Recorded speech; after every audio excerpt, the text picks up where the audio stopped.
how do you bounce back from defeat? This video is going to cover 3 ways to bounce back from anything. So if you've suffered a loss or you're down and out, these are 3 ways to get back on your feet so you can be the best version of yourself for yourself. And most importantly, for the people around you who are counting on you to be your best self. Okay, so let's talk about resilience. It's such a major key to bouncing back, and resilience is defined as the capacity to recover quickly from difficulties. Resilience is toughness. Resilience is the ability to spring back into shape. It's like thick rubber, right? You try to stretch it, it just comes right back together. Resilience, it's usually built on character, and a lot of people, they haven't really felt the pain, they haven't really felt loss until they experience it. So it's different for different people. They go through something, their reactions may not be favorable to you. Their loss is not yours. So that's why it's important to be kind to others at all times, because you don't know what they're going through or what they're dealing with. And a lot of people would always tell me, oh, you're so nice. It's not that I'm nice, it's that I am empathetic to the pain that people suffer, because I have suffered a lot of pain myself. So I want to give you my best self to help uplift your spirit, right? I'm a resilient person. I've been through it. Big key to being resilient is being mindful of yourself and in the relationships that you have with people. I taught my son the other day about being understanding. We had an appointment and the gentleman was running late, and come to find out he had his daughter with him. So the understanding in that was that we were able to be forgiving in that situation. And again, you don't know what people are going through. You just want to not jump to conclusions when it comes to that. So having the ability to bounce back and to rise above despite the circumstances, it's tough. You'll have to face people in some instances after taking a loss, but your actions and your attitude in those situations, it will allow your resilience to shine. If you sulk, if you start to be real mean to people, no longer understanding, you make it about you and you put this light on your loss. And maybe people will feel sorry for you,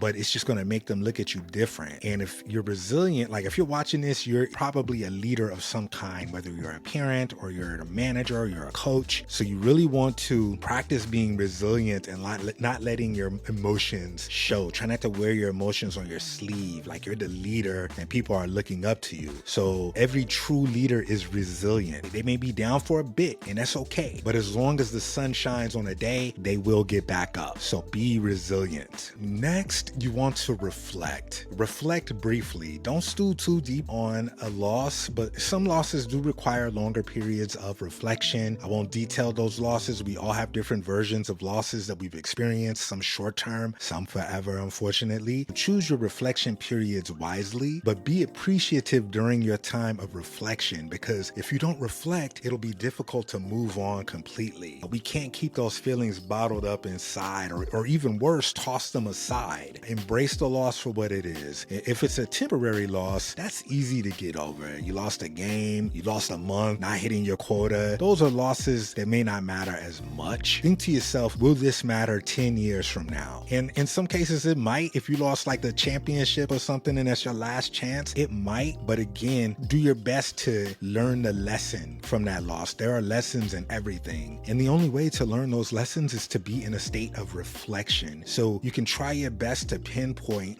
what did you like, what didn't you like, and what can you do better next time? And that's if the loss is on you. But you must take time to reflect. This shows that you are self-aware and you hold yourself accountable, and you're continuing to build character in the process. So take time to reflect. All right, next up, be relentless. So if you've lost in something or you're losing in something, have this relentless mindset, this relentless attitude to get back on it and attack it. Being relentless and being resilient as it relates to loss, they go hand in hand. When you're relentless, you just keep coming. You don't give up. The old saying is, get knocked down 3 times, get up 4. Being relentless is not being afraid to do it one more time. Give it one more shot. As it relates to pop culture, you think of characters who never give up. The first one for me that comes to mind is Wile E. Coyote from the Roadrunner cartoons. That's actually the reason I started to draw. As a kid, I always wanted him to get the Roadrunner. He never did, but he never stopped attempting. So being relentless it's not trying, right? Being relentless is attempting over and over, attempting without giving up. So we have to remove the word try out of our vocabulary and replace it with the word attempt. I'm going to attempt to do this. My guy Yoda, he said, do or do not, there is no try. You want to have a desire about getting better, about coming back, being driven. You've taken the time to reflect. You know what's important. Your resiliency, it allows you to get back up after being knocked down. Now, you have to attempt again and again, get back into the ring, keep going, don't give up, have tenacity. If you're blessed to see the sunshine, allow nothing to stop your momentum or your progress. And this is an area that you can control because it's all about effort. The more effort you can put in, the better and faster you'll see results and the quicker you'll bounce back. So I've dealt with,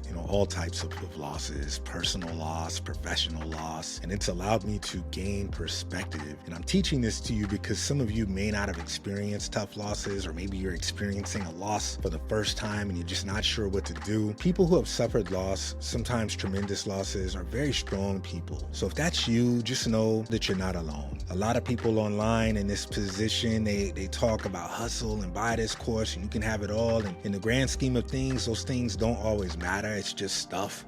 You take a loss, you realize a lot of those things really don't matter. What matters most is your energy, your experiences, and your loved ones. The type of person you become, it matters so much, not what you get. I'll always say that. If you're someone who's into stuff, then maybe what you get matters in the early going. But as an older gentleman, I can tell you for sure that you're likely not to be remembered for your stuff. You'll be remembered for the person you were to people, how you made them feel. So consider that. If you're coming off of a loss, and if you're a leader in your family and your circle, you have to be the example and bounce back. And you can definitely do it. People are counting on you to do it. I'm counting on you to do it. Okay. So what are some ways you bounce back from losses? Leave it in the comments. If you found any value out of this video, share it with someone who needs to hear it. We're uplifting minds every week. Every winner has lost. Even Floyd Mayweather, who was undefeated boxer, took a loss, but he was relentless about coming back and he had an undefeated professional career. Some of the biggest wins come after losses. It's a marathon. It's the grand scheme of things. There's a breakdown before every breakthrough. So hang in there.